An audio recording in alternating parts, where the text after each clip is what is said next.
So in that actually what we have seen that what is the हानोपाय, हानाचा उपाय या सूत्रात सांगितलेला आहे. त्याच्या आधी आपण बघितलं की तस्य हेतु अविद्या, संयोगाचं कारण आपण बघितलं आणि संयोगाचं कारण काय, का संयोग होतो हा, का this mystical union is there, it is because of the ajnana. Okay, अविद्या, अज्ञान. आणि तो जर का अभाव नाहीसा झाला तर तो अभाव नाहीसा झाला तर त्याचं जे कारण आहे ते नाहीसं होईल आणि ते नाहीसं झालं की तुम्हाला कैवल्य प्राप्ती होईल असं त्यांनी सांगितलंय पुढच्या ह्याच्यात. तद अभावात संयोग अभावो हानम तद दृश्य कैवल्यम. कळलं की नाही? आता हा जो संयोग आहे हा कसा काय होणार, कसा तो काढायचा, तर विवेक ख्याती ही अविप्लवा हानोपाया, तेही आपण बघितलं. कळलं की नाही? विवेक ख्याती, so it is the highest discriminative knowledge because of which you can actually you can break this union, the mystical union of Purusha and Prakriti. Now this Viveka Khyati is the highest discriminative knowledge. As I have already told you in the first chapter that this Rutambara Prajna, okay, तत्र ऋतंबरा प्रज्ञा आपण म्हटलेलं आहे. कळलं की नाही? निर्विचार वैशारद्य अध्यात्म प्रसाद, हा तो अध्यात्म प्रसाद म्हणजे ध्यान आपण बघितलं आणि त्याच्यानंतर ऋतंबरा प्रज्ञा जागृत होते. आता ऋतंबरा प्रज्ञा जी जागृत होते ती वेगवेगळ्या अनुषंगाने वर जाते and the highest ritambhara prajna is the viveka khyati. Let us understand this point. That is the highest discriminative knowledge. Viveka khyati is the highest discriminative knowledge that goes, so that is the peak of the Rutambara Prajna. Now Rutambara Prajna हळूहळू जशी जशी तुमची साधना पक्की होत जाईल तशी तशी Rutambara Prajna वाढत जाईल and it goes in 7 stages, whereas the 7th stage is the Viveka Khyati, and that is exactly what Patanjali Muni is talking about in the next aphorism. What it says, it is what it says, tasya saptadha pranta bhumihi prajna. So to attain this experiential knowledge about the distinction between Purusha and Prakriti, sadhaka has to go gradually, step by step, and the last step is nothing but the Viveka Khyati. This Viveka Khyati is nothing but the highest discriminative knowledge where you can realize. It is the realization. Viveka Khyati is not only the intellectual gymnastics. It is the realization that there is a total difference between the Prakriti and Purusha.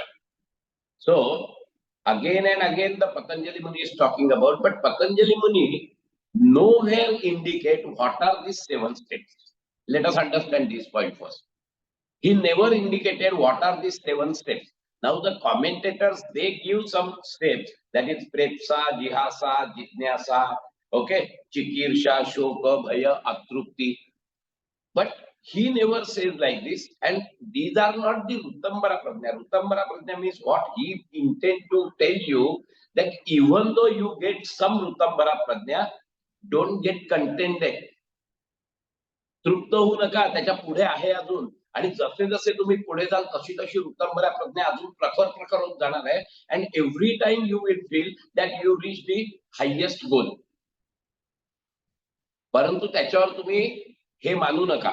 That is exactly what he is saying, because there are 7 stages in this ritambhara prajna and every stage is so delighted that you will feel that yes, I got the ultimate reality, but that is not the ultimate reality. The ultimate reality is at the 7th stage where you will get the Viveka Khyati. So Viveka Khyati is the 7th stage. Let us understand this point. So he is cautioning you that this Pranta Bhumi is what? Pranta Bhumi is used to indicate that progress through these stages does not take place by sudden jump. प्रांतभूमी आपण कसा प्रवास करतो, एक एक इथे कळवा येतं, मग दिवा येतं, कलग नाही मुंब्रा येतं, मग दिवा येतं, कल्याणला जायचं असेल तर अशा मधले मधले टप्पे आहेत. ते एकदम उडत उडत ट्रेन जात नाही तिथे. तर हे जे मधले टप्पे आहेत, ह्या टप्प्यात फक्त साधकाने एवढं लक्षात घ्यायचं असतं की I am going in a right place, right मार्गावरून मी जातोय. परंतु डोंट गेट संतोष तिथे नाही पाहिजे की अजून नाही पुढे आहे. You continue your this thing sadhana. Okay, because there are so many actually penetrating stages where at every stage you will feel that this is the ultimate reality. But that is not ultimate reality. When you reach to Viveka Khyati, then there is nothing to know. Okay, everything, there is nothing in this universe to know, because that is the highest discriminative knowledge. त्याच्या पुढे नॉलेजच नाहीये. जसं वेदांत फिलॉसॉफीमध्ये सांगतो आपण की ब्रह्मज्ञान, Brahman, to know the Brahman is the highest knowledge. After that, there is nothing in this universe to know. Exactly in a similar way, this Viveka Khyati, realization of Viveka Khyati is the highest position. After that, there is nothing to know. That is exactly what he is telling. Now, how to get this Viveka Khyati? So he is talking in the next aphorism. What he says, Yoganga Anusthana Ashuddhikshaye Jnana Diptihi Aviveka Khyatehe. What he says, after successive practice, Yoganga Anusthana, Yoga Anga. So the successive practice of various steps of yoga, various angas, the limbs of yoga, Yoganga, limbs of yoga. Anusthana, Anusthana, याचा अर्थ सतत, without any break, without any interruption. That is Yoganga Anusthana. अनुष्ठान हा शब्द कसा आलाय? अनु अधिक स्था. स्था म्हणजे जोडीने चिकटून राहणे. योगाच्या 8ही अंगाला चिकटून राहणे. That is what is called age. आपण म्हणतो ना आम्ही अनुष्ठानाला बसलोय, म्हणजे याचा अर्थ आम्ही तिथे बसलोय एकतर्फी. तसंच योगाचं अनुष्ठान आहे माझं. रोज मी एवढी प्रॅक्टिस, एवढी साधना करणार, अनुष्ठान आहे. कळलं का नाही? आणि किती अनुष्ठान आहे? परत ते सतु दीर्घ काल नैरंतर्य सत्कारा सेवितो दृढभूमी. जिथपर्यंत माझं साध्य पूर्ण होत, मी साध्यापर्यंत जात नाही, तिथपर्यंत योगांग अनुष्ठान चालू आहे. आणि ते योगांग अनुष्ठानाने काय होतं तर अशुद्धी क्षये. Okay, so first we have seen that it is the yogang. So the limbs of yoga. Okay, anushthan, the word anushthan has a meaning that a practice of particular limb or the technique is to be repeated exactly in the same manner. Thus, Patanjali recommends the daily regular practice of all the angas, necessary angas. Okay, now the broad effect. What is the broad effect of this yoga anga anusthana? That it is the gradual diminution and ultimately disappearance of the impurities of all types. म्हणजे तुमची शारीरिक impurity, मानसिक impurity, बौद्धिक impurity, या सगळ्या निघून जातात योगांग अनुष्ठानात. अशुद्धी क्षय, अशुद्धी क्षय. So you get yourself clean at physical level, at mental level, at intellectual level, because all these are the instruments. Our instruments are not pure, they are contaminated, and because of that we are not getting the correct results. You get my point? See, whenever we are doing anything, any experiment in chemistry lab, okay, what we do, we clean that test tube first. If it is contaminated and if you do the sadhana or if you do the experiment, your experiment will not give the reality results because it is contaminated. So the first thing what you have to do when you enter into the chemistry lab, you have to first clean that test tube.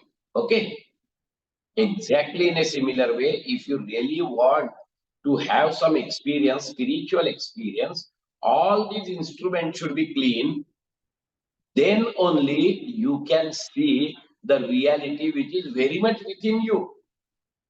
You are not going to take the reality. हाँ, अभी मैंने clean KIA है सब, अभी बाहर से reality लेके मैं रखता हूँ इधर. No, it is there very much within you, but you cannot perceive it.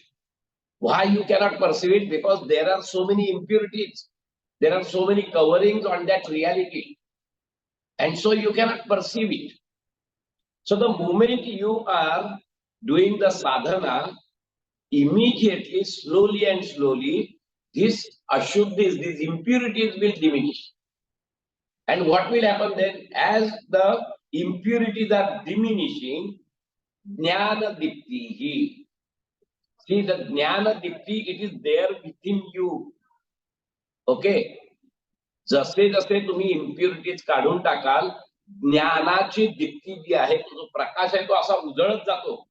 थोडस पहिले इम्प्युरिटी काढली, नंतर इम्प्युरिटी, प्रत्येक वेळेला ज्ञान दीप्ती एवढी झळकते आणि आपल्याला प्रत्येक स्टेजला असं वाटतं की अरे what I am seeing is the reality, what I am seeing is the reality. But that is not the reality. When 100% impurities are removed, then only there is a absolute brightness of that jnana, and that jnana is the viveka khyati. You get? That is exactly what this sutra is talking about. Yoganga anushtanat ashuddhi kshaye jnana diptehe. ज्ञानाची दीप्ती, ज्ञानाचा प्रकाश वाढत जातो. कुठपर्यंत? अविवेक ख्याती. आ शब्द आहे तिथे. हा याचा अर्थ विवेक ख्याती मिळेपर्यंत हा जो ज्ञानाचा प्रकाश आहे हा वाढत वाढत वाढत जातो आणि प्रत्येक वेळेला तुम्हाला असं वाटतं की you reach the ultimate reality. And that's why the people say that this he has talked this in between. So ज्ञान दीप्ती ही अविवेक ख्याते हे. विवेक ख्याती मिळेपर्यंत ह्या ज्ञानाचा प्रकाश तीव्र तीव्र होत जातो. That is what they are saying. आ चंद्र सूर्य नांदो स्वातंत्र्य भारताचे, आपल्याला माहिती आहे हा गाणं. आ चंद्र सूर्य म्हणजे जिथपर्यंत चंद्र सूर्य आहे तिथपर्यंत. तसंच जिथपर्यंत विवेक ख्याती मिळत नाही तिथपर्यंत ही ज्ञानाची दीप्ती वाढत जाते. हा ज्ञानाचा प्रकाश तीव्र तीव्र तीव्र होत जातो. Okay. And so this is actually all the three are the instrument, just like the test tube. What are these three instruments through which your consciousness is working? Your body, your mind, and your intellect. These are the three instruments. Now, because these three instruments, and in that instrument, your consciousness is working, your reflection of consciousness, a reflection of Purusha, that is the consciousness. It is working, and because of that consciousness, all these instruments are working. The instruments by themselves, they do not have any power to work. By body, absolutely they do not have any power to work. When this consciousness works in it, I can raise the hand, I can talk to you, everything I can do. Okay, my mind cannot function. गाढ झोपेमध्ये माझं मनही मेलेलंच असतं. कळलं की नाही? But consciousness is not working in the mind. You get my point? So when I get up, again my consciousness starts working. म्हणजे bulb आहे की नाही, तो बल्बचे बटन मी ऑफ केलं की बल्ब जातो निघून, कारण ती इलेक्ट्रिसिटी मी बंद केली, त्याच्यातून जाणारी. ती परत ऑन केलं की ती इलेक्ट्रिसिटी धावली, परत ती धावली की परत बल्ब मोठा होतो, बल्ब मला प्रकाश देतो. तसंच हे आहे. जिथपर्यंत कॉन्शियसनेस माझ्या ह्याच्यातून धावत नाही तिथपर्यंत ही इन्स्ट्रुमेंट्स काम नाही करणार. आणि ती इन्स्ट्रुमेंट फुल प्रकाश जर का तुम्हाला बघायचा असेल तर ती इन्स्ट्रुमेंट स्वच्छ करा. ती जर स्वच्छ करायची असेल तर योगाचं अनुष्ठान करा, योगांगांचं अनुष्ठान करा, म्हणजे अशुद्धी क्षय होईल. अशुद्धी क्षय झालं की ज्ञानदीप्ती वाढत जाईल. कसं आहे, एक बल्ब आहे त्याच्यावरती 5 कव्हरिंग देत असं धरा तुम्ही, आणि त्या प्रत्येक कव्हरिंगवर प्रचंड धूळ आहे, बरोबर आहे. आता वरचं कव्हरिंग आहे त्याच्यावरची धूळ साफ केली तर थोडासा तुम्हाला चांगला प्रकाश दिसेल. मग त्याच्या खालच्या ह्याच्यातली पण अजून कव्हरिंगवर साफ केलं अजून मोठा प्रकाश दिसेल. त्याच्या खालच्या कव्हरिंग अजून साफ केलं तर अजून चांगला. आणि जेव्हा सगळी कव्हरिंग स्वच्छ होती त्यावेळेला तुम्हाला फुल प्रकाश दिसेल. ओके. त्यावेळेला you really know actually that bulb. You get the point? That is what they are saying. Jnana diptehe aviveka khyatihi. Okay, so viveka khyati stage is reached. This is penultimate stage. Again, this is not kaivalya. Let us understand this point. Because this viveka khyati ही तुम्हाला होते, ही माला झाली आहे विवेक ख्याती. So that I-ness is there still, and my Purusha principle, my actual existence is beyond that I. You get the point? Beyond that I. And so it is penultimate stage. As I have already told you, when you develop the vairagya for this highest knowledge, then only your I will collapse. And now there is no individuality, and you just merge into that Purusha principle, and now only Purusha remains. Nothing else. There is no Prakriti. आपण तेही बघितलंय. नष्टम प्रति अनष्टम अन्य साधारणवाद. आपण ते सूत्र बघितलंय. कळलं की नाही की कोणाला प्रकृती नाहीये, ज्याला कैवल्य प्राप्त झालंय त्याला प्रकृती नाहीच आहे. प्रकृती अनमॅनिफेस्टेड आहे त्याच्यासाठी. So it is not there at all. What remains is the Purusha principle. कैवल्य केवल वही रहता है. That is what they are saying. And so in another way we can interpret this sutra in this way, that viveka सगळ्यांकडेच आहे. Let us understand this point. Viveka ख्याती जेव्हा आपण म्हणतो, that is the highest viveka ख्याती is talking, but otherwise viveka is there. आपणही विवेक करतो. विवेक म्हणजे discrimination. We do discrimination in our day-to-day life also. You get the point? We do the discrimination. अरे मग काय करू, ही गाडी पकडू का ती गाडी पकडू, तिकडे गर्दी असेल का इकडे गर्दी असेल, and we take the, after discrimination we take the decision. बरोबर आहे. But when this discrimination is with spiritual knowledge, then it leads to the viveka khyati. So we first discriminate. Why these scriptures are saying like this? That is the viveka khyati. You are not going to get the knowledge direct viveka khyati. That is the highest this thing. But at least viveka khyati to enter into the path of yoga. एवढं मला कळलंय की हे सगळं मला मिळालंय तरी देखील मी कसा काय आनंदी नाही, काही नाही. Why it is happening? You are doing all this analysis. Even though I have got all these things, but still there is a vacuum in my life. Why it is so? For what actually I am striving? All these things will come. You analyze the situation, and then you find that yes, there is a solution only when I tread the path of spirituality. So this is the first viveka khyati. And so you enter into the arena of spiritualism. Okay. Then this viveka enables the sadhaka to enter into the path of yoga. The first viveka. As you go trade on this path, this jnana dipti enables him to trade it safely and steadily. जसे जसे तुम्ही त्याच्या पुढे जाता ना, ज्ञान दीप्ती, तो torch, it becomes the torch ना. ओके, तो टॉर्च तुम्हाला दाखवत जातो. आणि विवेक ख्याती, द अल्टिमेट विवेक ख्याती gives him the experience of reality. तिथे त्याला एक्झॅक्टली कळतं व्हॉट इज द रियालिटी.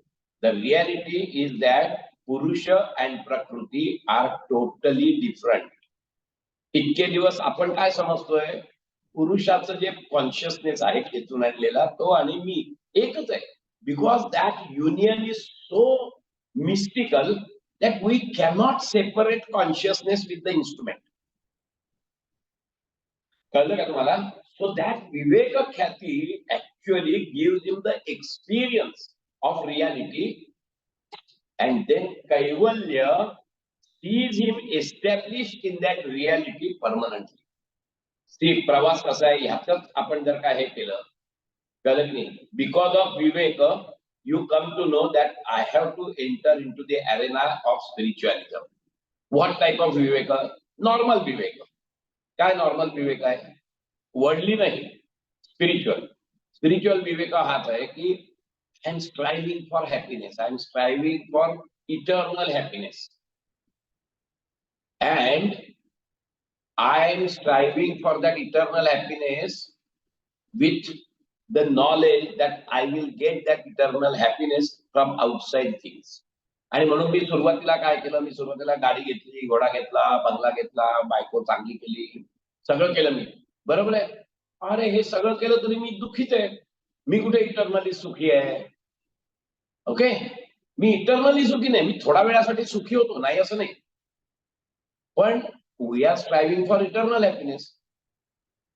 मग मी नाही झालो सुखी. मग मग मग तिथे विवेक सुरुवात होतं. मग काय असं आहे की जे परमनंट, आता परमनंट गोष्टच मला परमनंट हॅपीनेस देणार आहे? मग माझा विवेक, माझ्यातला डिस्क्रिमिनेटिव्ह जी ताकद आहे, ती ताकद म्हणते मग या जगामध्ये काय हे आहे, परमनंट आहे. बरं, ते परमनंट पण असलं पाहिजे आणि ते आनंद देणारं पण असलं पाहिजे. Because I am striving for eternal happiness. I am not striving for temporary happiness. हे मला कळलं. कशाने कळलं? तर माझ्या याच विवेकाने कळलं, एक जनरल विवेक. ओके, की अरे नाही, मला अजून मिळत नाहीये हे. मग काय आहे हॅपीनेस? इटर्नल गोष्ट काय आहे? त्या इटर्नल गोष्टीमध्ये आनंद आहे का? मग मी तो सुरुवात करतो की मग कुठली गोष्ट इटर्नल आहे, मग कोणाला मिळाला हा इटर्नल हॅपीनेस, कळलं की नाही? मग त्या माणसाला विचारतो. काही गुरु मला ग्रंथ सांगतात, ते ग्रंथाचं वाचन करतो. So now slowly and slowly I enter into the path of yoga. मग मला सांगतो की तू अष्टांग योगाचं हे कर, योगांग अनुष्ठान कर. मग मी योगांग अनुष्ठान करायला लागतो. जसं जसं मी योगांग अनुष्ठान करतो, jnanadipti enables him to train on the path of yoga. चल पुढे, अजून तुला प्रकाश चांगला झाला ना, अजून पुढे जा. अजून तीव्र प्रकाश झाला, अजून पुढे जा. ज्ञानाचा प्रकाश, ज्ञानदीप्ते हे. ओके, आणि मग अशा पद्धतीने माणूस पुढे पुढे जातो. कुठपर्यंत जातो? तर जेव्हा त्याला हायेस्ट विवेकज ज्ञान होतं. आणि हायेस्ट विवेकाचे ज्ञान असं होतं की अरे ही सगळी इन्स्ट्रुमेंट्स आहे की ज्याला मी माझी म्हणत होतो, माझा अहंकार त्याच्यात घालत होतो, ही सगळी इन्स्ट्रुमेंट्स आहेत, ही जड आहेत, यांचा कॉन्शियसनेस यांच्याकडे नाहीच आहे. आणि माझं अस्तित्व ह्याच्यावर नाहीये. तर माझं खरं अस्तित्व म्हणजेच पुरुष प्रिन्सिपल आहे. त्या पुरुष प्रिन्सिपल कडून ह्या इन्स्ट्रुमेंटनी खेचून आणलाय कॉन्शियसनेस. कळलं की नाही? ते जे ज्ञान आहे, ते ज्ञान झाल्याबरोबर आता मी जे इन्स्ट्रुमेंटला महत्व देत होतो, ते महत्व देईन असं झालं. कारण मला आता कळलं की ही इन्स्ट्रुमेंट आहेत, ही जड आहेत, यांच्यात स्वतःचा कॉन्शियसनेस नाहीये. It has got the acquired consciousness from पुरुष प्रिन्सिपल. हे नॉलेज मला झालं. आणि हे नॉलेज झाल्यानंतर मला बाहेरच्या याच्याविषयी जे आहे ते वैराग्य प्राप्त झालं, ज्याला आपण वशीकार वैराग्य म्हणतो. कळलं की नाही? आणि वशीकार वैराग्याच्या मुळेच मला विवेकज ज्ञान झालं. आणि आता विवेकज ज्ञान झाल्यानंतर मला हे पेन अल्टिमेट स्टेज काय म्हणताय? कारण की विवेकज ज्ञान gives me the experience, okay, of reality. And then it has to be established permanently. For that, I have to develop the vairagya for that highest knowledge. Then only Kaivalya sees that this established, this Viveka Khati established permanently. That means tada drashtuhu swarupeva sthanam. ही अवस्था येते मला. Get the point? काही शंका आहे याच्यावर तर विचारा, नाही तर पुढे जातोय. मग यमनियम आपण चालू करूया.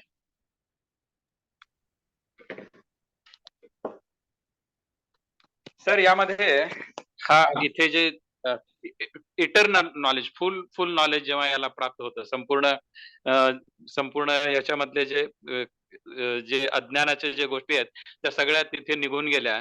आणि ते ज्ञान झाल्यानंतर त्या ज्ञानाची सुद्धा विरक्ती त्याला प्राप्त जेव्हा करतो, तो पुरुष आणि प्रकृतीचं तत्वाचं हे जेव्हा त्याची ही विरक्ती त्याला येते, त्यावेळेला त्याला कैवल्य प्राप्त होते. आता तिथे जे अवेअरनेस जो आहे, तो अवेअरनेस मला आहे किंवा तिथे मी आहे, तिथे हा प्रकृतीचा पार्ट आहे असं मला वाटतं. मी हा प्रकृतीचाच पार्ट आहे. की इव्होल्यूट अस्मिता. मी म्हणजे अस्मिता. That individuality. प्रकृती. Now, when that prakriti, that means that pure chitta, okay, knowledge कुणाला झालाय? नॉलेज चित्ताला झालाय. त्या चित्तातला पुरुष अकर्ता आहे, काहीच नाही त्याला. जे काही नॉलेज झालंय ते त्या चित्ताला झालाय.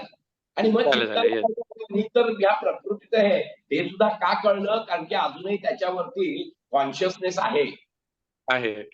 बरोबर की नाही? जाणीव आहे त्याला, त्याच्यावर कॉन्शियसनेस आहे म्हणून चित्ताला कळलं.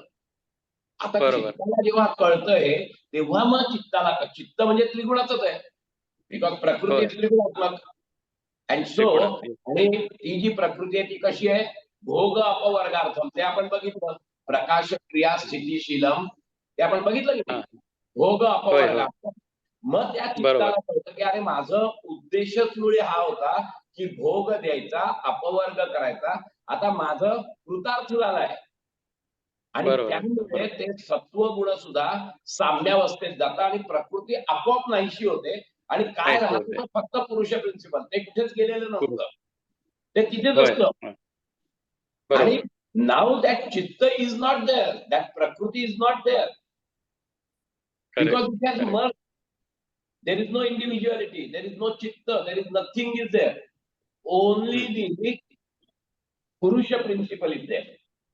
बरोबर, त्याच्यापुरती ती साम्यावस्थेत गेलाय.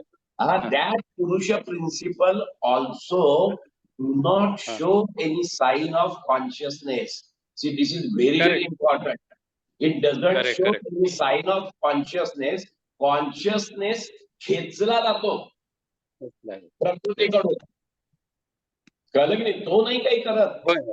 कारण तुम्ही जर हा पुरुषाजवळ कॉन्शियसनेस आहे तर तो परत गुणातीत नाही होणार. मग तो गुणमय होईल. त्याला नसतं. But it is a treasure, it is there. When prakriti comes in contact, प्रकृती खेचून घेते त्यातला कॉन्शियसनेस. मी मागे तुम्हाला उदाहरण दिलं, एक सॉलिड मॅग्नेट आहे, कळलं की नाही? सॉलिड मॅग्नेट हळूहळू लोहाचे कण जवळ आले की ते लोह कण ह्याच्यातलं मॅग्नेटिझम खेचून घेतात. तो तसाच आहे, तो नाही देत मॅग्नेटिझम त्यांना. तर हे लोह खेचून घेतात, लोहकण खेचून ते मॅग्नेट बनतात. Magnetism of that iron particle is acquired magnetism. लक्षात घ्या तुम्ही. बरोबर. And that magnet, that loha particle, that iron particle, they behave as if they are the conscious body. आणि पुरुष प्रिन्सिपल वेगळंच आहे totally. It doesn't show any consciousness, काहीच नाही त्याच्याकडे आहे, ते खेचलं जातं. That is the mystical union. That is what is called a samyog. That is what is called a mystical union of purusha and prakriti. Magnet आहे, हे मॅग्नेट तिथेच आहे, ते काही देत नाही त्याला मॅग्नेटिझम. कळलं की नाही? ज्या वेळेला ह्या आयर्न पार्टिकलला सगळे नाटकं केल्यानंतर कळतं की अरे हे माझ्यातलं जे मॅग्नेटिझम आहे ना, हे माझं नाहीच आहे. त्यावेळेला ते परत निघून जातात की काही उपयोग नाही, माझं नाहीच आहे, माझं कधीच होणार. बरोबर. ते निघून जातात जेव्हा ते अव्यक्त होतात. Then that magnet is there. आता ते मॅग्नेट त्याचं मॅग्नेटिझम दाखवत नाहीये कुठे, ते लाकडावर ठेवलं तरी तो काय दाखवत नाहीये. पण ज्या वेळेला ते लोखंडाशी कनेक्ट होतं त्यावेळेला ते लोखंड खेचून घेतं त्याला मॅग्नेटिझम.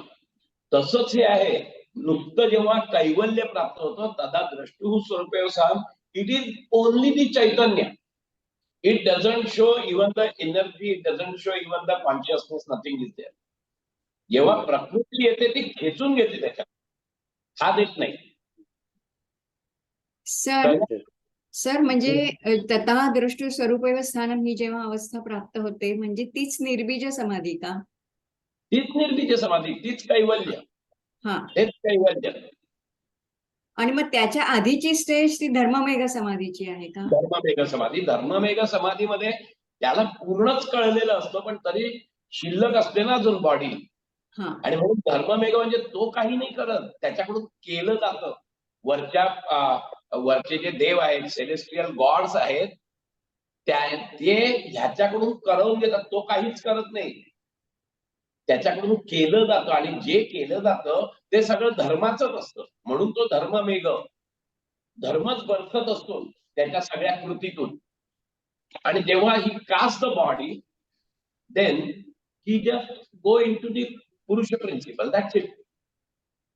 मग तेव्हा दग्धबीज होतं तेव्हा दग्धबीज झालेलंच असतं त्याचं. चालेल असेल. दग्धबीज झालेलं असतं म्हणून तर ते इट डझंट स्प्राउट. धर्ममेघ समाधीनंतर it doesn't sprout because it is the parch seed. But still the seed is there. Even though it is parch, that seed is there. But there is धर्ममेघ समाधी मिळालेल्या माणसाला कसलीच चिंता नसते. किंबहुना he is not conscious about his actions also. कळलं की नाही? He is not conscious about his actions.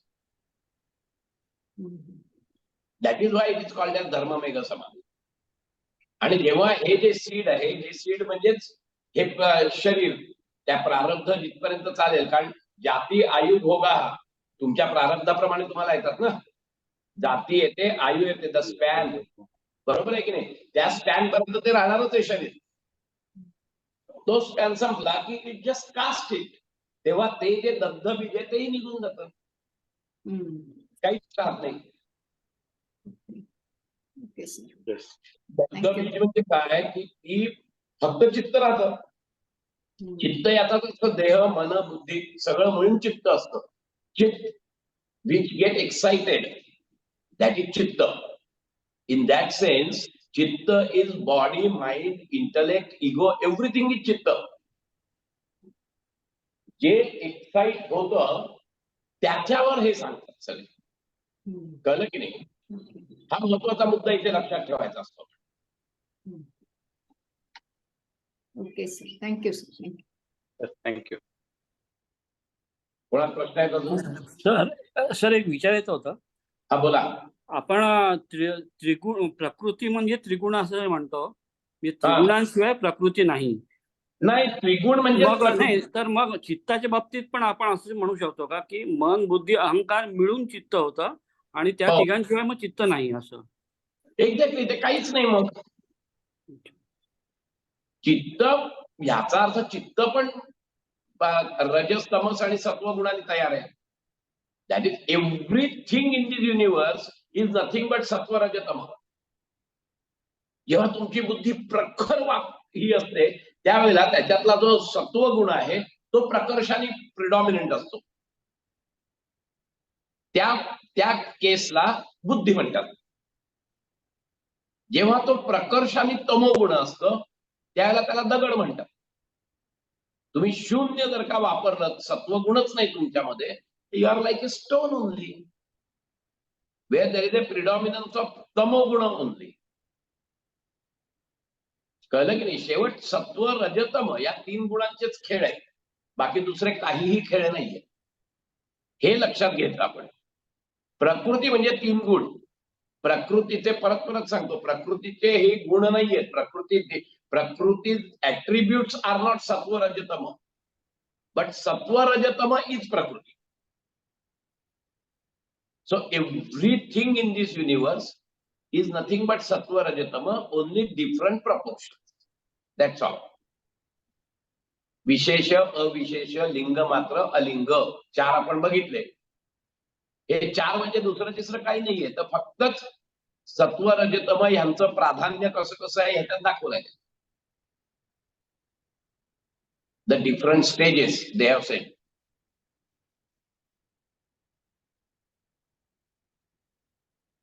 त्यानंतर तुम्ही हे ऐकून त्याच्यावर चिंतन मनन व्हायला पाहिजे, तर परफेक्ट होईल. मग ते जरा हळूहळू आत शिरेल.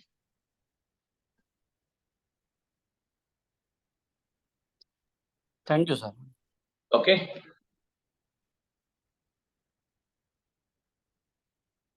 पुढे जायचं. अँड नाऊ योगांग अनुष्ठानात जे म्हटलंय की काय योगांची अंग आहेत ती पुढच्या ह्याच्यात त्यांनी दिलेली आहे. यम, नियम, आसन, अष्टांग योग सगळ्यांना माहिती आहे. ठीक आहे. अष्ट अंगानी आता यम, नियम, आसन, प्राणायाम, प्रत्याहार, धारणा, ध्यान, समाधी. Now there is one thing you have to understand. There is no sequentiality here. He has not mention anywhere that sequentiality. म्हणजे बाबा यमामध्ये पूर्ण मास्टरी मिळाली की मगच नियमाकडे जा, मग नियमात पूर्ण मास्टरी मिळाली की मगच आसनाकडे जा. No, there is no sequentiality. आणि तसं जर असतं ना तर तुम्ही आयुष्यात कधी अष्टांग योगाचा अभ्यासच केला नसता. कारण यमामध्ये मास्टरी मिळवायची म्हणजे तुम्हाला सर्वसंग परित्यागच करायला. And he has not mentioned anywhere, and wherever he want to mention it, he has mentioned it. तस्मिन सती श्वास प्रश्वास योगो गती विच्छेदा प्राणायाम. सो तस्मिन सती म्हणजे आसनाची स्थिती पक्की केल्यानंतर प्राणायाम तिथे त्यांनी मेन्शन केलंय. तसंच धारणा ध्यान समाधीमध्ये त्यांनी मेन्शन केलंय की तत्र इन दॅट सूत्र इफ यू सी, कळलं की नाही, त्यामध्ये म्हणजे धारणेतून ध्यानात आणि ध्यानातून समाधीत जाताना. So he has mentioned that. But otherwise, every day you have to practice all the angas. How to use that? How to do this sadhana? यमाची साधना रोज कशी करायची, नियमाची साधना रोज कशी करायची, आसनांची साधना रोज कशी करायची, सगळ्या अंगांना कसा टच करायचा हो गुरुजी? तर सगळ्या अंगांना टच करता येतो तुम्हाला. तुम्ही आता यम नियमाचं पालन रोज करा. रोज कसं कराल तुम्ही पालन यम नियमाचं? तर तुम्ही समजा 100 खोटं बोलत असाल दिवसाला, तर आता तुम्ही साधना करताय ना, आता ठरवा की रोज मी 99 खोटं बोलेन, मग दुसऱ्या दिवशी मी 98 वेळा खोटं बोलेन, मग त्याच्यानंतरच्या दिवशी मी 97 वेळा खोटं बोलेन. ही साधना आहे. तुम्हाला एकदम सांगितलं आता तुम्हाला सत्याचं पालन करायचं आहे, सत्य, आता अजिबात खोटं बोलायचं नाही, ते शक्य नाही तुम्हाला ते. आणि कोणी असं सांगत नाही. आसनामध्ये पण कोणी सांगत नाही. आसनात सुद्धा काय सांगितलेलं आहे आपल्याला की स्थिरम सुखम आसनम, न हठात न बलात, हीच परिस्थिती आहे. तसंच यमाच्या बाबतीत आहे, तसंच नियमाच्या बाबतीत आहे. आपल्या कुवतीप्रमाणे हळूहळू जायचं. जर का तुम्ही अट्टहास करायला गेलात तर 2 दिवस अट्टहासाने इच्छाशक्तीने तुम्ही पुढे जाल आणि नंतर मग अशा पद्धतीने तुम्हाला नैराश्य येईल की परत तुम्ही त्या योगाच्या भानगडीतच पडणार नाही. हा खूप मोठा धोका आहे, हे लक्षात घ्या. हा खूप मोठा धोका आहे. त्यामुळे पतंजली मुनींनी कधीही असं सांगितलं नाही की तुम्ही एका अंगावर मास्टरी मिळवा मग दुसऱ्या अंगाला जा, असं नाही त्यांनी कधीच सांगितलेलं. So there is no sequentiality. That is number 1. कळलं की नाही? अँड सेकंडली अंग म्हटलंय त्याला, लिम्स म्हटलंय. कळलं की नाही? They are not the steps, they are the limbs. आपल्या शरीराची लिम्स आहेत की नाही? हात आहेत, पाय आहेत, डोळे आहेत, कळलं की नाही, नाक आहे. सगळ्यांची कार्य वेगवेगळी आहेत, पण सगळेजण कोणासाठी कार्य करतायत? माझ्यासाठी करतायत. आणि त्यामुळे डोळ्यात जर काही गेलं माझ्या तर पटकन हात पुढे येतो आणि ते डोळ्यातलं पूस काढायचा प्रयत्न करतो. तेव्हा तो असं नाही म्हणत आहे माझं हाताचं काम आहे, काम करणं आहे, पूस दिसते, डोळा बघून घेईल, त्याच्या डोळ्यात गेलाय ना, त्या डोळ्यात गेलाय, डोळा बघेल, असं नाही होत. Because everybody is working for me. Exactly in a similar way, even though all these अंगास are different, they are working for me. So this you have to understand. They are working for me. And so even though there is no sequentiality, but all are working for myself. म्हणजे M नियम हे सगळे जे अष्टांग आहेत ना, all the 8 limbs, they revolve around the mind. As far as Patanjal Yogasutras is concerned. ते कसं ते नंतर आपण बघूया. कळलं की नाही? So and second main important thing you have to understand is that whatever the asana practice and the pranayama practice we are doing the hatha yogic practices. Hatha yoga is absolutely, it was prevailing during the Patanjali's time. कारण hatha yoga खूप जुना आहे, ती practice होती हठयोगाची. परंतु पतंजली मुनींनी मनावर भर अशासाठी दिला की त्यांनी असं समजलं की तुम्ही हठयोग करताच आहात, आणि तो हठयोग त्यांनी नियमामध्ये सांगितलाय, तो आपण बघू नंतर. नियम याचा अर्थ रोज करायची साधना आहे नियमामध्ये. आणि नियमामध्ये शौच, संतोष, बरोबर आहे ना, तप, स्वाध्याय, ईश्वर प्रणिधान, तपामध्ये हे सगळं येतं. तप याचा अर्थ तुम्हाला तापवून घ्यायचंय. त्याच्यामध्ये प्राणायाम येतं, त्याच्यामध्ये जो प्राणायामा परमम तपाहा असं म्हटलेलं आहे. प्राणायाम हे सर्वात श्रेष्ठ तप आहे असं म्हटलेलं आहे. कळलं की नाही? आसन त्यात येतात, फास्टिंग त्यात येतं, सगळं येतं त्याच्यात. तप करायचं म्हणजे तापवणे, तप करणे म्हणजे तापवणे. त्याच्यामध्ये हे सगळे हठयोगिक प्रॅक्टिसेस येतात, हे लक्षात घ्या तुम्ही. आणि त्यामुळे पतंजली मुनींनी वेगळं मेन्शनच नाही केलेलं. तर ते आसन, त्याचा अर्थ, याचा अर्थ आसन म्हणजे बसणं. बसून तुम्हाला काय करायचंय तर बसून स्थिर राहायचंय. स्थिर सुखम आसनम अशी त्यांनी व्याख्या केली आहे, ती आपण नंतर बघूया. कळलं की नाही? आता यांनी आसनांची नावं पण नाही दिलेली पतंजली मुनींनी, कारण त्यांचा उद्देश असा आहे की ही लोक हठयोगिक प्रॅक्टिस करतायतच, त्यांचं मन शांत करणं आणि नंतर त्याला कल्चर करणं. मुख्य उद्देश पातंजल योगसूत्राचा काय असेल तर to calm down the mind and then to culture the mind. So calming down the mind is done by yama, niyama, asana, pranayama. Then the culturing the mind is done by dharana, dhyan, samadhi, and pratyahar is a bridge between this bahiranga and antaranga yoga. आणि म्हणून याला बहिरंग म्हणतात, because बाहेरच्या गोष्टीने आपण ते करत असतो.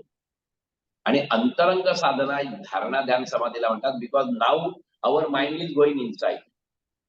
It is the internal sadhana, internal practice, whereas that is the external practice. Yama, niyama, asana, प्राणायाम. कळलं? And so there is no sequentiality. Secondly, Hatha Yoga gives so many names of asanas, so many names of pranayamas, and that is required. परंतु ते केल्यानंतर तुमचं मन शांत करण्यासाठी मग तुम्हाला शांत बसायचंय. तुम्हाला शांत बसायचं म्हणजे कसं मन पूर्ण शांत होईल? मग तुम्हाला यमनियम, कारण हठयोगामध्ये पर्टिक्युलरली घेरंड संहिता किंवा शिवसंहिता याच्यात कुठेही यमनियमाचा उल्लेखच नाहीये, because these are the hathayogic practices. हठयोगामध्ये तुम्हाला सिद्धी मिळतात पण तुम्हाला कैवल्य नाही मिळणार. कैवल्यासाठी तुम्हाला यमनियमाचं पालन करायलाच पाहिजे. त्याशिवाय यमनियमाचं पालन जर नाही केलं तर तुमचा तो जो आध्यात्मिक वृक्ष आहे तो थोडीशी जरी हवा आली ना तरी कोलमडून पडेल, त्याला जर का यमनियमाचं अधिष्ठान नसेल. तेवढ्यापुरती तुम्हाला सिद्धी पण मिळेल, हेही लक्षात घ्या तुम्ही. परंतु ती सिद्धी टिकणार नाही, कारण यमनियम पक्के नसल्यामुळे you go for this name and fame. आणि एकदा का नेम अँड फेम मध्ये तुम्ही गेला की हळूहळू तुमचं कॉन्सन्ट्रेशन कमी झालं. Because of the concentration you get Siddhi. Let me tell you very frank, शास्त्रज्ञांना सिद्धीच होती, कॉन्सन्ट्रेशन आहे. जेव्हा चित्रकार चित्र काढतो ना तो कॉन्सन्ट्रेट होतो तिथे, हे लक्षात घ्या. आणि तो कॉन्सन्ट्रेट झाल्यामुळे त्याची ती कलाकृती चांगली येते. It is the basically one pointedness which is very very important. हे लक्षात असू द्या तुम्ही. आणि तो वन पॉइंटेडनेस आल्यानंतर तुम्हाला सिद्धी येणार आहे. परंतु त्याला जर का यमनियमाचं अधिष्ठान नसेल तर तुम्ही त्याच्या मागे लागा, त्या सिद्धींच्या. कळलं की नाही? तुम्ही बेसिकली त्या नेम आणि फेम मध्ये जाल. You try to exploit those siddhis, and when you get, because of those siddhis you get the name and fame, and when your ahankar inflated, after sometimes your concentration will lose. The moment your concentration loses, you lose all these extrasensory powers also, siddhis. आणि मग परिस्थिती अशी होते की आता तर concentration पण जमत नाही, इकडे सिद्धी पण नाही, नेम अँड फेम पण नाही, अशी विचित्र अवस्था झालेली असते योगाची. आणि असे योगी मी बघितलेले आहेत. हिमालयामध्ये असे काही योगी आहेत की जे भरकटलेले आहेत, because they just do the hathayogic practices. They do not support their hathayogic practices with yama and niyama. हा खूप महत्वाचा फरक आपल्याला इथे लक्षात ठेवायला पाहिजे. खूप महत्वाचा फरक आहे. आणि म्हणून हठयोगामध्ये यमनियम जरी नसले तरी देखील ते रोजच केले पाहिजे. कारण असं आहे, आसनं का करायची रोज? तर त्याच्यामुळे तुमचे स्नायू व्यवस्थित होतात, आयसोटोनिक होतात, की ज्याच्यामुळे तुमचं, ते आपण पुढे जाऊच या, की त्याच्यामुळे तुमचे हे जे आहे मन शांत होतं. यमनियम का पाळायचे? यमनियम नाही पाळले तर काय, तुमचं मन कायम बिथरलेलं असेल हो. अहिंसा, सत्य, अस्तेय, ब्रह्मचर्य, अपरिग्रह हे काहीच केलं नाही. कायम हिंसा केली, कायम चोरी केली, कायम खोटं बोलला. तुमचं मन शांत होईल का सांगा बरं मला? मी खोटं बोललो, मी ते खोटं लपवण्यासाठी दुसरं खोटं बोलतो, मग दुसरं लपवण्यासाठी तिसरं, आणि नंतर काही वेळाने असं होतं की मी नक्की पहिलं खोटं लपवण्यासाठी काय बोललो खोटं, आणि मग माझं माइंड कंटिन्युअस भरकटत राहतं. How can you make that mind काम अँड क्वाइट? पण त्यापेक्षा मी पहिल्यांदाच खरं सांगितलं तर मला काही लक्षात ठेवायची गरज नाही. जे घडलं ते मी सांगितलं, बाबा सत्य. I need not manipulate the thing. And when there is no manipulation, my mind is calm and quiet. It is simple. मी हिंसा केली तर माझ्या मनामध्ये अपराधी भावना येईल, भीतीची भावना येईल, पोलीस पकडतील त्याची ही येईल, and my mind will be disturb. And disturb mind can not become concentrated. That is also I think. You get the point. त्यामुळे यमनियमचं पालन जे आहे ते पालन ह्याच्यासाठी आहे की तुमचं मन शांत करणं. कारण पहिले जर तुमचं मन शांत नसेल तर how can you culture that mind? You cannot culture the mind. So this you have to understand. यमनियम हे त्याच्यासाठी आहे. And so I told you that all the limbs of Ashtanga Yoga, they revolve around the mind only. The first 4 limbs are for the calming down the mind. Last 3 limbs are for culturing the mind. And Pratyahar is the stage which connects this Bahiranga and Antaranga Yoga. Okay, so now we have seen 3-4 these things. Points. The first is that there is no sequentiality. Correct? Second thing is that these are the limbs and not the steps. And all the limbs are working for me only. And third, that Hatha yogic practices and the Patanjal yogic practices are totally different. But they are complementary and supplementary to each other. हे पण लक्षात ठेवायचं. कारण हठयोगिक practices आम्ही आसन वगैरे करतो, कशासाठी करतो? कारण की आमचं मन शांत व्हावं. How that mind gets tranquil because of asana. ते जेव्हा आपण आसन याची ही घेऊ, स्थिरम सुखम आसनम, आसनांची जेव्हा ही घेऊ त्यावेळेला मी तुम्हाला सांगेन how it becomes tranquil. It is very important to know that. कळलं की नाही? यम नियम डेफिनेटली मी आता तुम्हाला थोडीशी हिंट दिली की यमाचं पालन नाही केलं तर तुमचं मन सतत बिथरलेलं असेल. कळलं की नाही? आणि त्यामुळे यम नियम आसन प्राणायाम हे मनाशीच संबंधित आहे, हे पहिलं लक्षात ठेवायचं. आणि म्हणून हठयोगामध्ये जरी यांनी स्वात्मारामांनी जरी उल्लेख केला असेल तरी ही नेव्हर मेन्शन इट. याचं पालन केल्याशिवाय हे करू नका वगैरे असं त्यांनी मेन्शन नाही केलं. इट इज जनरली सगळेच सांगतात. आम्हाला धर्मग्रंथ पण आमचे सांगतात की बाबा कसं वागावं, त्या पद्धतीने त्यांनी सांगितलेलं आहे हठयोगाने. कळलं की नाही? स्वात्मारामांच्या हठप्रदीपिकेमध्ये. But here he mentioned it as a limb and this is very important. आठही अंगांचा एकत्रित अभ्यास रोज करणं अपेक्षित आहे. आणि म्हटलं जसं की यमाचा अभ्यास करायचा म्हणजे काय करायचं? की बाबा मी खूप शिव्या घालतोय, मग ठरवून टाका की आजपासून आता मी योगाला साधना सुरुवात केली आहे. मी 100 शिव्या घातल्या तर उद्या मी 98 घाली, त्याच्यानंतर 96 घाली. 2 शिव्या कमी करा आणि हेतुपुरस्सर कमी करा. Because you have to apply your sanyam. कळलं की नाही? It is a restraint. हे येरा गबाळाचं काम नाही. हा आता मी ठरवलंय नाही यमाचं पालन करायचं, आता आपोआप यम आहे. मग अजिबात नाही होणार आहे आपोआप. तुम्हाला त्याची प्रॅक्टिस करायला पाहिजे, तुम्हाला ते झिजवायला लागते, तुम्हाला मनाची ही करायला लागेल. कळलं की नाही? त्यामुळे बेसिकच मुद्दा असा आहे की determination is very very important. I must trade on the path of योग. हे डिटर्मिनेशन आहे तुमचं. त्याच्यासाठी काय वाटेल ते करायला लागलं ते मला चालेल. मग ही आमिष येतील, खोटं बोलण्याचं आमिष असतं, आणि जाऊ दे नाही एवढं खोटं बोलून जाऊ दे नाही. You have to train your mind. आणि म्हणून ते पुढे दिलेलं आहे, वितर्क बाधने प्रतिपक्ष भावना. वितर्क म्हणजे हे अँटी यमाज आहेत फक्त. कळलं की नाही? वितर्क बाधने असे जर विचार आले तर प्रतिपक्ष भावना, त्याच्या विरुद्ध भावना निर्माण करा की जेणेकरून त्याच्यापासून दूर व्हाल.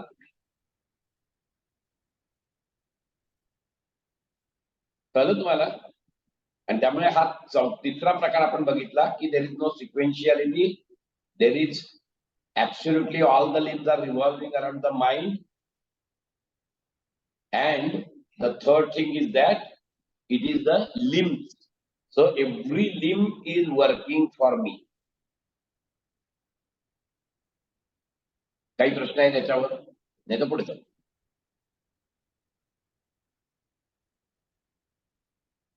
आणि गल्लत करू नका हठयोग आणि पातंजल योगाची.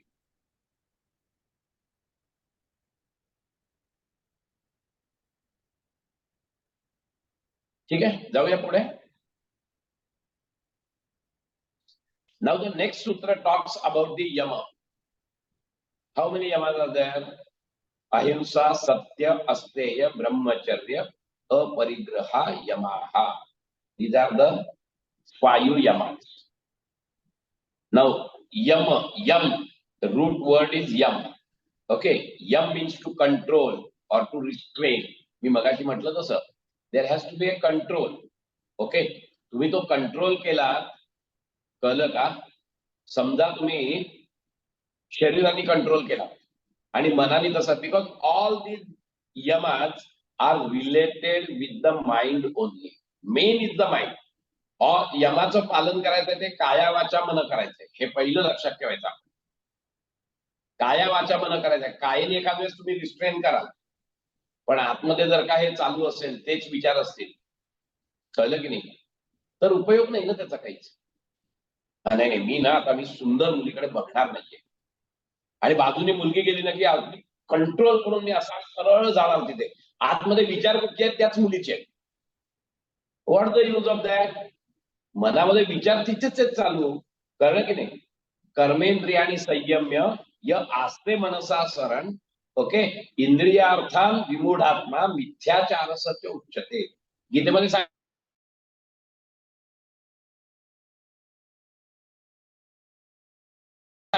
हे सतत चिंतन आहे चालू. काय उपयोग आहे? मी चोरी करायला गेलोय, चोरी नाही केली, नाही मी नाही करणार चोरी, बस. कारण चोरी करणं वाईट आहे. अस्तेय, चोरी करायची नाही म्हणून मी चोरी नाही करणार, असा बसून राहिलो आणि दिवस रात्र त्या मस्त असा मस्त अपॉर्च्युनिटी आली होती, हात मारला असतं तर काय झालं असतं, पण नाही, मी यमाचं पालन करतोय. विमूढ आत्मा, तू स्वतःलाच फसवतोयस. मनात विचार येत आहे त्याचा अर्थ तू स्वतःलाच फसवतोय.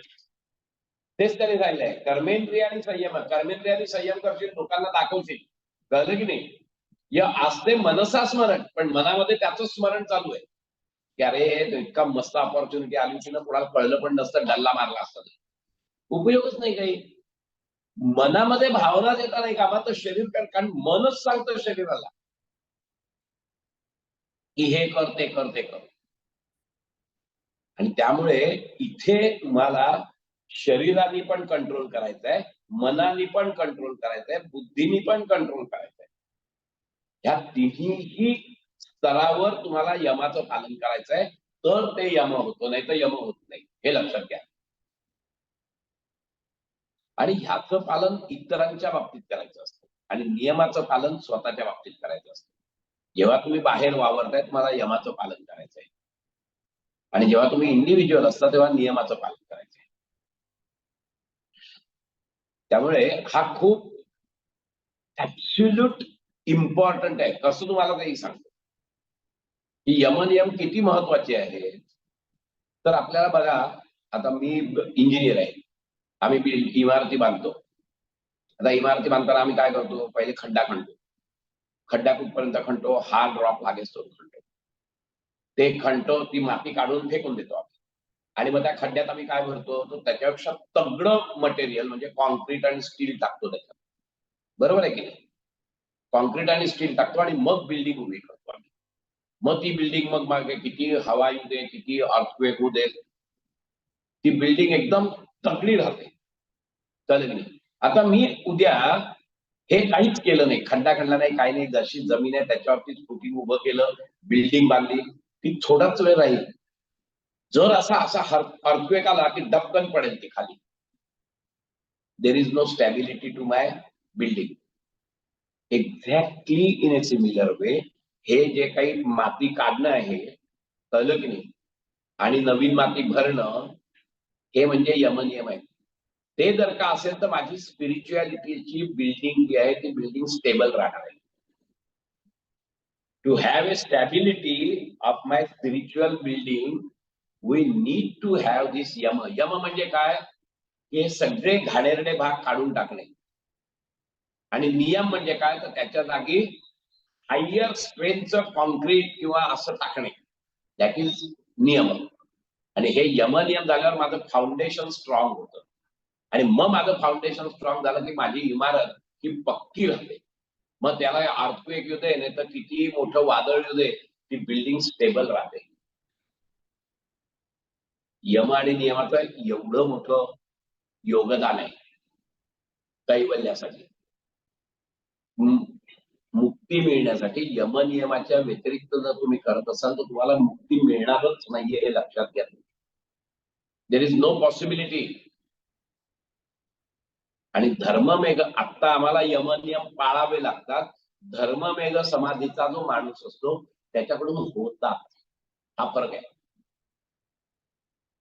त्याला माहितीच नाही दुसरं, यमाच्या विरुद्ध त्याला काही माहितीच नाहीये, त्याच्याकडून तेच होतं, बाकी काहीच होत नाही.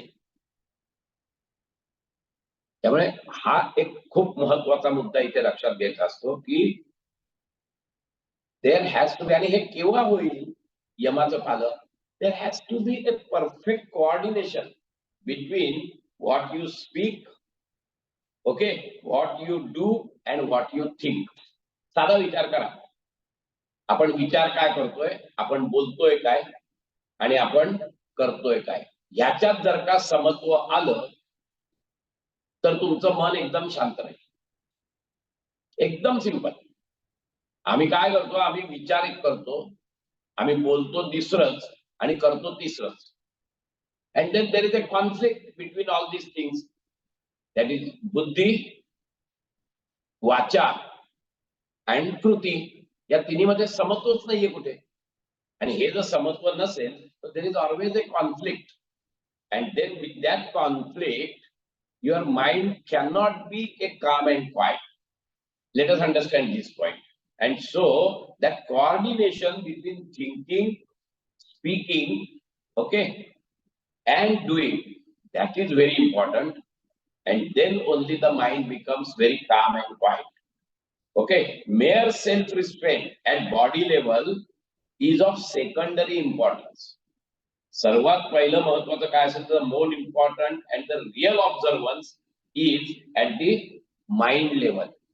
So sadhaka may restrain himself, okay, from physical body, but all the time thinking of the same thing in the mind. It is of you are not actually following the yama in that case. Okay, yamas are to produce peaceful condition of mind. आणि ती peaceful केव्हा राहील, जेव्हा तुम्ही यमाचं पालन कराल. मी मगाशी म्हटलं तसं की तुम्ही सतत हिंसा केली, अहिंसा सत्य असते, ब्रह्मचर्य अपरिग्रह, तुम्ही सतत जर हिंसा केली तर कायम तुमचं मन बिथरलेलं असेल. हा महत्वाचा मुद्दा इथे लक्षात घ्यायचा असतो. कारण तुम्हाला पोलिसांचा ससेमिरा असतो, तुम्हाला हे असतं केव्हाही पकडून नेतील, काही होईल, आणि त्यामुळे तुम्हालाच कळणार नाही तुमचं मन केव्हा बिथरलेलं आहे ते. अस्तेय चोरी केलीत, स्थेय झालात तुम्ही, चोरी केली एखादी, तर कायम चोरलेला माल लपवण्याच्या याच्यात कायम मन भरकटलेलं राहील. केव्हा पोलीस येतील त्यांच्यापासून ससेमिरा लपवण्यासाठी परत प्रॉब्लेम आहेच. म्हणजे your mind is always engage not in spiritual practices but in worldly practices. So that will not give you any concentration, and without that you cannot progress in dharana dhyan samadhi, because that is the prerequisite. Your mind should be calm and quiet only. Then only you will progress and you can culture the mind. So this is important. And so at mental level, at intellectual level, and at body level, at 3 levels you have to observe this yama and niyama. Now what is ahimsa? Ahimsa should be again at all the 3 levels. आता आपण नेहमी म्हणत असतो, कळलं की नाही, की अहिंसा मी कुठे काय केली, अहिंसा मी काहीच नाही केलेली. पण अगदी जर खरं सांगायचं ना, तर तुम्ही मनात विचार जरी हिंसेचा आणलात ना, तरी देखील यमाचं तुम्ही पालन करत नाही असं होतं. पतंजली मुनींनी असं सांगितलेलं आहे की तुमच्या मनात जरी आला, तुम्ही केलंच नाही, माणसातनं वाटोळ होते, तुम्ही नाही वाटोळ करणार त्याचं, पण हा जरी विचार आला ना, तरी देखील यू आर ब्रेकिंग यम. कारण मनामध्ये हिंसा आली तुमच्या, याचं वाटोळ होऊ दे म्हणजे. कळलं की नाही? ह्याला चांगला पोलिसांनी बदलून काढला पाहिजे, हा असाच वागतो. You are not suppose to give any punishment. That ऊपर वाला देखा जाएगा, वो देखता है सबको. आप क्यों टांग अडा रहे? हा महत्वाचा मुद्दा असतो. त्यामुळे अहिंसा म्हटल्यानंतर तुम्हाला इतक्या काटेकोरपणेच पाळलं पाहिजे. अहिंसा म्हणजे त्याशिवाय होणारच नाही तुमचं काही. अहिंसा सारखं सत्य, not only speaking truth, but an act of deceit or the idea of deceiving is a breach of yama of satya. कळलं की नाही? म्हणजे नुसतं तुम्ही सत्य बोललात म्हणजे तुम्ही सत्याचं पालन केलं नाहीये, तर तुम्ही बेसिकली दुसऱ्यांच्या फसवणूक केली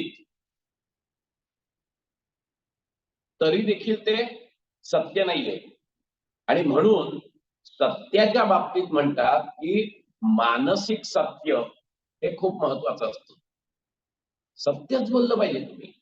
मनामध्ये असत्याचा विचार तुम्ही कृती नाही कराल, पण मनामध्ये जर का असेल की अरे मी असं बोलायला हवं होतं, अरे मी तसं बोलायला हवं होतं, तरी देखील ते यमाचं पालन नाहीये. Same case with asteya, non Stilling.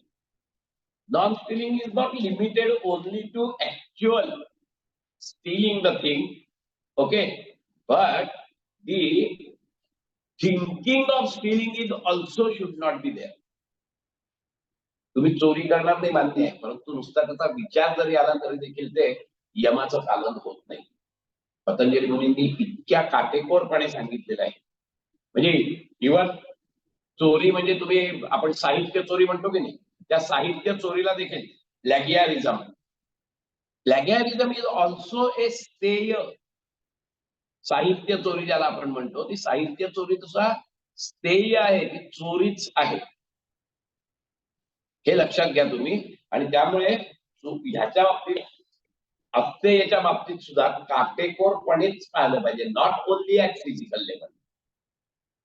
फक्त फिजिकल लेवलला चोरी केली पाहिजे मी मगाशी म्हणतो तसं नाहीये.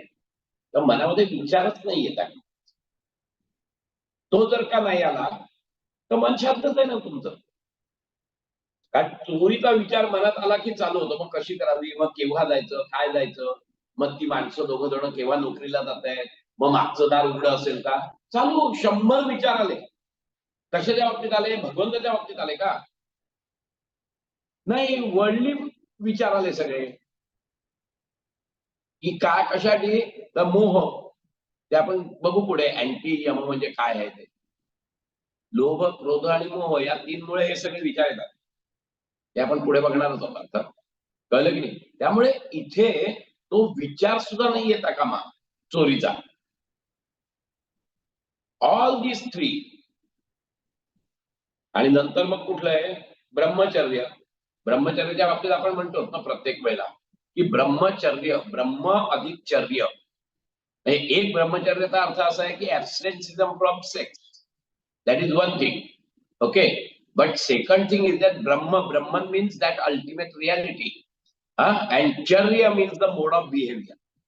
And so the mode of behavior which will be conducive for reaching the highest goal for the spiritual sadhaka, that is what is called as brahmacharya. म्हणजे तुमची थोडक्यात हे सगळे यम त्या एका ब्रह्मचर्यात आले. Because every act of yours should be conducive for reaching the highest goal in the life, and that is the moksha. That is what is called as brahmacharya. And of course, absenteeism from sex, that is also a brahmacharya, because it actually preserves the energy. That we'll see afterwards, how that brahmacharya is that. And aparigraha. Aparigraha is also, some people feel that the word aparigraha means giving up attachment to the things. हा मला ना माझ्याकडे खूप पैसा आहे, माझ्याकडे attachment नाहीये पण त्याच्याबद्दल. पण ती केव्हा अटॅचमेंट निर्माण होईल ना हे कळत नाही. And therefore collect the things without attachment is what is called as अपरिग्रह, असं खूप लोकांचं म्हणणं असतं. परंतु योगामध्ये अपरिग्रह याचा अर्थ you should not actually accumulate anything which is not required at this moment. And so परिग्रह disturbs the mind too much. खूप महत्वाचा आहे हा परिग्रह. हा कारण बेसिकली असं असतं ना की spending time and energy to accumulate the things that requires a energy. Okay. Which you do not really need at present. पण तरी देखील असं जमवून ठेवण्याचा आपला स्वभाव असतो. हे पण जमवून ठेव, तो पण जमवून ठेव, ते पण जमवून ठेव. या विचाराने तुमचं सतत हे बरं बा काय जमवणं म्हणजे किती जमवणं? नाही बाबा माझ्याकडे ना आता 1 लाख रुपये, 2 लाख रुपये जमले पाहिजे. मग सगळं तुमची त्याच्यातच जातो वेळ. मग 2 लाख जमले, मग 2 लाख जमल्यानंतर थांबलं का तुमचं? 2 लाख जमल्यानंतर पण थांबत नाही तुमचं ते. मग 3 लाख जमले पाहिजे. मग 3 लाख जमल्यावर थांबतं का? नाही. मग 4 लाख जमले. चालूच राहत आहे. तुमचं माइंड शांतच राहत नाहीये काही त्याच्यात. त्याच्यामुळे हा प्रॉब्लेम आहे सगळा. आणि मग समजा ते सगळं मिळालं तुम्हाला, then maintaining that and gardening that also gives worry. अरे बापरे एवढी संपत्ती मिळाली, आता त्याला सांभाळायचं कसं? कोण चोर घेऊन नाही जाणार ना, मग ते इन्कम टॅक्सची तर धाड नाही ना पडणार. चालू विचार, सगळे विचार चालू झाले तुमचे. हे असं झालं तर काय होईल, तसं झालं तर काय होईल. So again your mind is disturb. So fear of loss is the main important thing. So pain at the time of actual loss, that is also a tremendous disturbance of mind. So right from accumulating, preserving, then the anxiety whether it will go or it will get stolen or what, that anxiety also will be there. And actually when it is a loss, that pain is also there. So all these things disturb your mind. Let us understand this point. Now, second important thing is that मी नाही बाबा, मी हा परिग्रह थोडेसे माझ्याकडे परिग्रह कमी केलेला आहे. So few things, suppose I have, but if there is a very strong instinct of possession, then that is also not अपरिग्रह. इतका अपरिग्रह पाहिजे. कुठल्या प्रकारच्या संतांचं मला नाव नाही माहिती, कालिदास नाही, कोण बरं होता, आय रिअली डोंट नो. संत होते ते ऍक्च्युअली.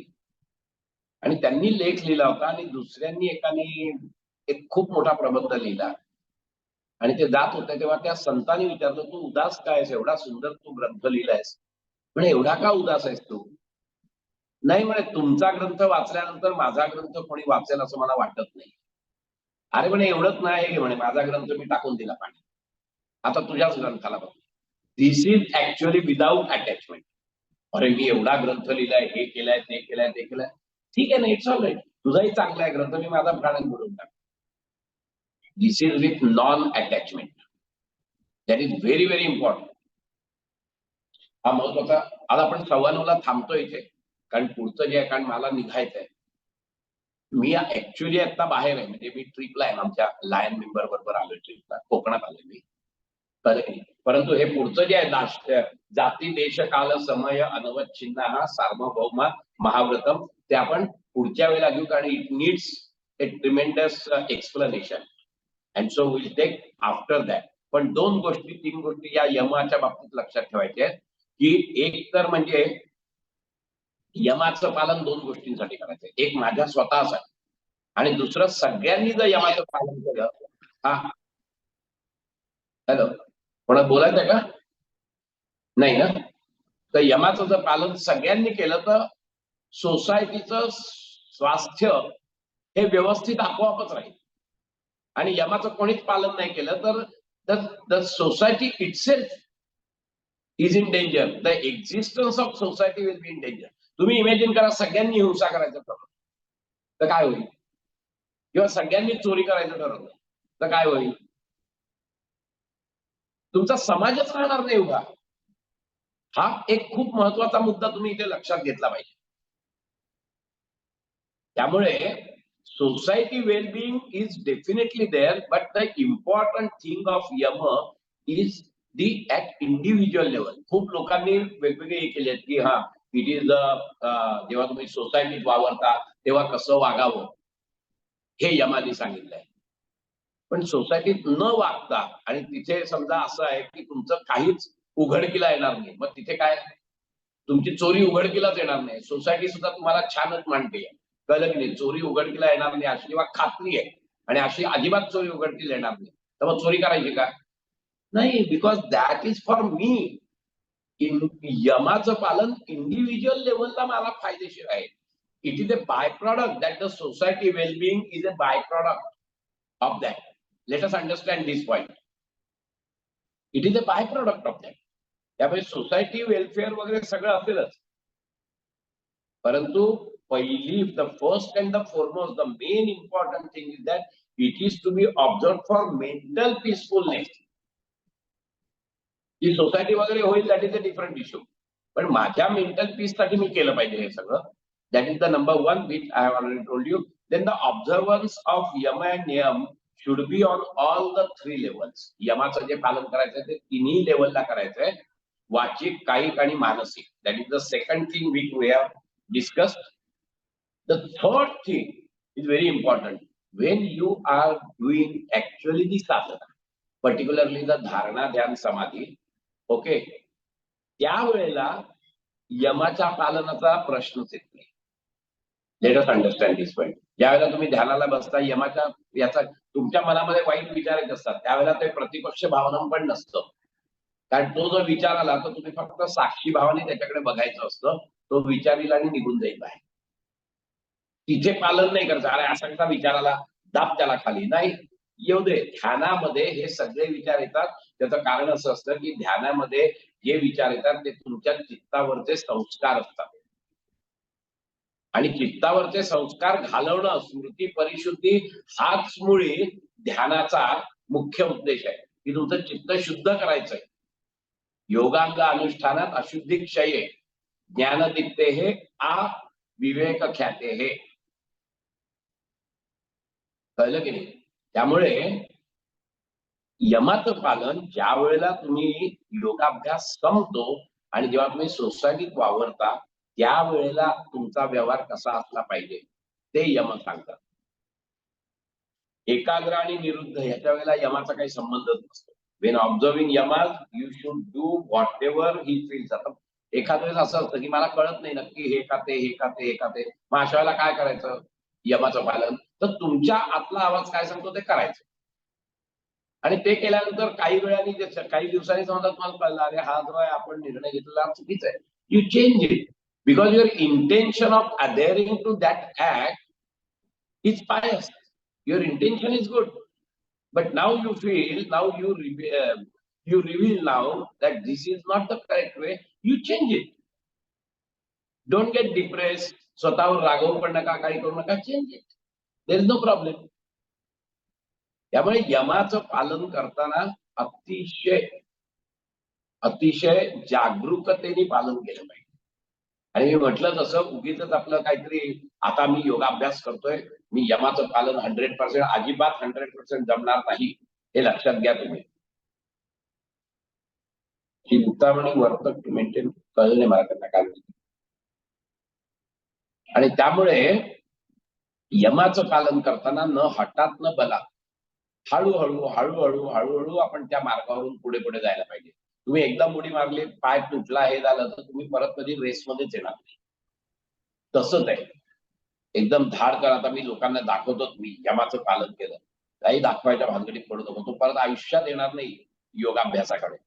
आणि एवढा त्याला त्रास होईल, कारण अख्खं आयुष्य गेलं त्या अँटी यमात त्याचं. एका दिवसामध्ये ते जसं म्हणतात ना की योगासनांची प्रॅक्टिस नाही आणि त्याला पश्चिमतान करण्यासाठी मुंडकं खाली दाबलं तर पाठकणा मोडेल की त्याचा. तसंच आहे हे. यमाचं पालन कसलं करताय? हळूहळू करा. आपणही हळूहळूच करतो ना, पश्चिमतानासन करतो म्हणजे तेव्हा. मग 8-10 महिन्यांनी रोज प्रॅक्टिस करून मग हळूहळू त्याचं कपाळ गुडघ्याला लागतं, बरोबर की नाही? पहिल्याच दिवशी तुम्ही त्याला सांगितलं त्याचा पाठकणा एवढा कडक झालेला असतो, त्याला दाबायचा प्रयत्न केला तो तुटेल ना, परत आयुष्यात तो आसनं करणार नाही. तसंच यमाचं आहे. सावकाश, न हठात न बला, हळूहळू पण धीराने, consistently, with full determination, with full energy तुम्हाला पालन करायचं आहे, हे लक्षात घ्या. मात्र काही शंका आहे त्याच्याविषयी? नाही तर मग आता आपण इथे थांबूया. 9:20 झालेत ना. सर तुम्हाला एक 2 मिनिटं मिळेल का सर? सर, हठयोग आणि राजयोग ह्याच्यामधलं नेमकं डिमार्केशन कुठे आहे? हठयोग आणि राजयोगाचं डिमार्केशन आपण आसनांचं एक जेव्हा करू, पण थोडक्यात तुम्हाला सांगतो. Hathayogic practices are working on your muscle tone, म्हणजे पर्टिक्युलरली द आसनाच, प्राणायामाच, हे सगळे जे आहेत, हे सगळे जे प्रकार आहेत, it works on your kundalini shakti. आसन म्हणा, प्राणायाम म्हणा, कळलं की नाही, बंध मुद्रा म्हणा, all these are working on your kundalini shakti which is sleeping at the base, that is at the Muladhara chakra. And with Hatha Yogic practices, we activate that Kundalini Shakti. And we make that Kundalini Shakti to flow through Sushumna Nadi upward. Upward flow of that Kundalini Shakti through Sushumna Nadi. And when it starts ascending upwards through Sushumna Nadi, it pierces through all the chakras. And every chakra represents a certain level of consciousness. So when it pierces to that particular chakra, you are aware of that consciousness. You get that consciousness, you get that awareness.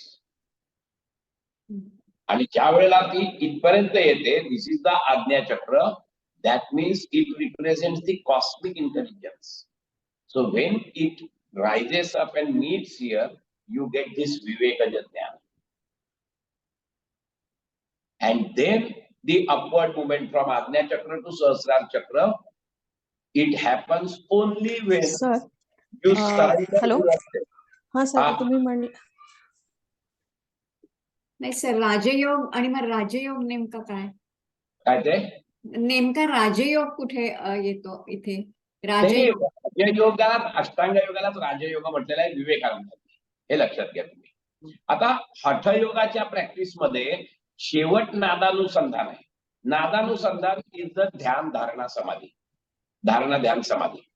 नादानुसंधान जे आहे ते जेव्हा सुषुम्ना नाडी तुमची कुंडलिनी शक्ती जागृत होऊन जेव्हा सुषुम्ना नाडीतून वर वर जाते, तस तुम्हाला आतले नाद ऐकायची सुरुवात करता येते.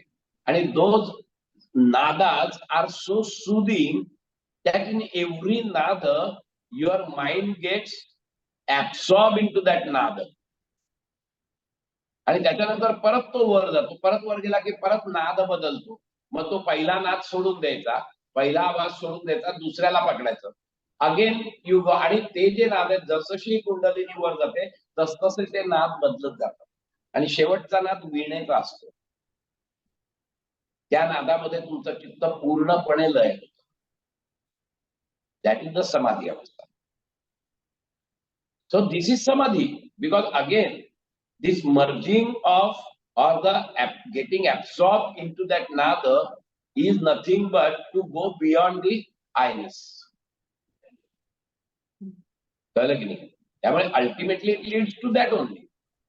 पण इथे तुम्ही काय केलंय, इथे तुम्ही कुंडलिनी शक्तीवर काम केलंय, कुंडलिनी शक्तीला आवेदन केलंय, त्याच्यातून तुमचे जे नाद आहेत ते नाद ऐकण्याचा. आणि म्हणून तर आसन, प्राणायाम, बंद मुद्रा आणि नादानुसंधान असे 4 लिम्स आहेत. ते नादानुसंधान इज द मेडिटेशनल प्रॅक्टिस. ती तुम्ही कधी केलेली नाही का नादानुसंधानाची प्रॅक्टिस? भ्रामरीमध्ये नॉर्मली करतो आपण, नाही का केलेली? कधीतरी आपण घेऊया मग तुमची नादानुसंधानाची practice. And where are the Rajyoga or the Patanjal yoga directly work on the mind only, because it assumes that people are very much acquainted with the hatha yogic practices, and so it directly works on that dharana dhyan samadhi. त्याचं त्यांनी technique दिलेलं आहे की कसं धारणा ध्यान समाधीमध्ये पुढे जायचं, काय जायचं, त्याच्यासाठी मन शांत कसं करायचं. मग मन शांत करण्यासाठी त्यांनी यम नियम सांगितले आहेत. कळलं की नाही? त्यामुळे त्यांचा मार्ग वेगळा आहे, यांचा मार्ग वेगळा आहे. गंतव्य स्थान एकच आहे, जिथे पोहोचायचं आहे ते स्थान एकच आहे, आणि ते म्हणजे सच्चिदानंदाची अनुभूती. छान सर, छान. थँक्यू. खूप छान. हा नाही ऐकू आता काय नाही, मी म्हटलं खूप छान, एकदम छान सांगितलं असं म्हटलं मी. हठयोगाची त्यांचे उद्दिष्ट वेगळे आहेत, ते वेगळ्या स्टाईलनी जात आहेत. पतंजली मुनी वेगळ्या स्टाईलनी जात आहेत, ध्यान योग वेगळ्या स्टाईलनी जात आहेत, कर्मयोग वेगळ्या स्टाईलनी जातं, भक्ती योग वेगळ्या स्टाईलनी जातं. पण परत मुक्कामाचं ठिकाण सगळ्यांचं एकच. टू बी व्हेरी फ्रँक, त्या मुक्कामाच्या ठिकाणाच्या आधीची जी स्टेज आहे तिथे हे सगळे रस्ते येऊन मिळतात. म्हणजे ज्ञानयोगी होतो त्यांना भक्तीचाही अनुभव मिळतो. कळलं की नाही? भक्ती योगी असतो त्याला ज्ञान पण मिळतं, आणि मग हे सगळं जण ध्यानाच्या मार्गाने पुढे निघून जातात.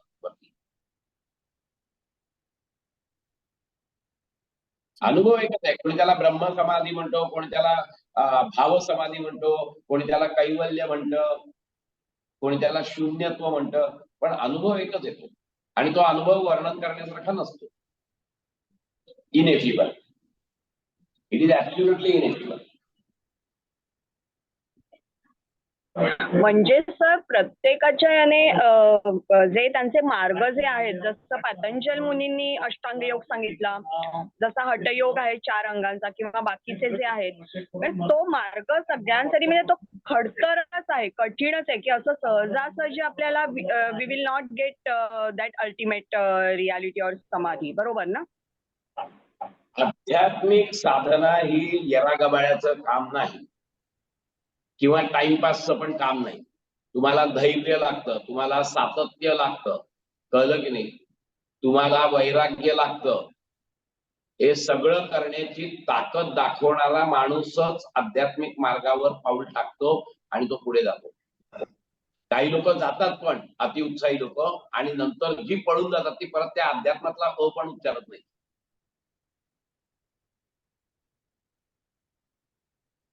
कळलं की नाही? श्रद्धा, वीर्य हे सगळं लागतं अध्यात्माला. ते टाइमपास म्हणून नाहीच आहे. कळलं की नाही? त्यामुळे पतंजली मुनींनी पण तेच सांगितलेलं आहे, आता योगानुशासनम, या अनुशासनात ज्याला यायचंय ना त्यांनी या पुढे. टाइमपास म्हणून विचार करू नका, त्यांना कळणारच नाही पतंजली मुनींना काय सांगायचंय. 2 सूत्र झाली की ते पळून जाते. हे बाबा आपलं भानगड नाहीये. नाहीच आहे तुझी भानगड. त्यासाठी आधी साधना करायला लागते, तयारी व्हायला लागते तुमची. गुरु सुद्धा घेत नाही. ज्ञानयोगी गुरु जो असतो तो शिष्याला ऍक्सेप्टच करत नाही जिथपर्यंत तो साधन चतुष्टयाची प्रॅक्टिस करत नाही. You make yourself eligible, then only the guru will accept you. Otherwise guru will not accept you. आणि मग एकदा तुम्ही साधना चतुष्टयाने तुमचं चित्त शुद्ध केलं, प्रचंड मुमुक्षत्व तुमच्यात निर्माण झालं. कारण साधना चतुष्टयातलं शेवटचं मुमुक्षत्व आहे. That is a burning desire to get this knowledge of ultimate reality, that is Brahman. आणि त्याच्यासाठी त्यांनी काय केलंय, तर साधना चतुष्टयाचा अभ्यास केलाय. त्यामुळे तीच आपल्या अख्ख्या आयुष्याला फक्त तेवढीच साधना पुरेल. एक गुरुबिरू नंतर राहिले, मग गुरु सांगतो श्रवण मनन आणि निधिध्यासन, ते डिफरंट आहे. पण त्या गुरुकडे जाण्यासाठी जी तयारी आपली व्हायला पाहिजे, त्या तयारीतच 2-3 जन्म जातील आपले. अशी परिस्थिती आहे.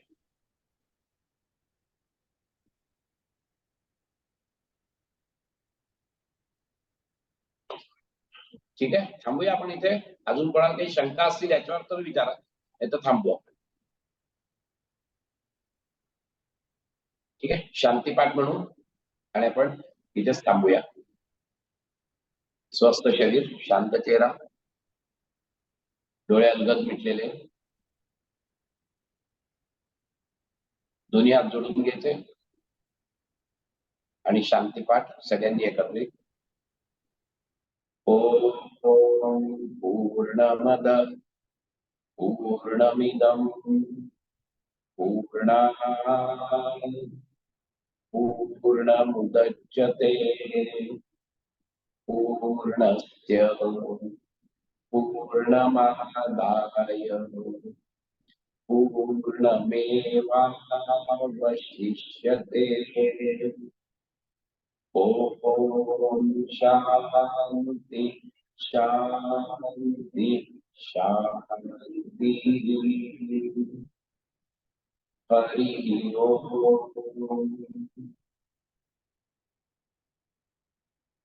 Rub your palms on each other and apply that heat around your eyes.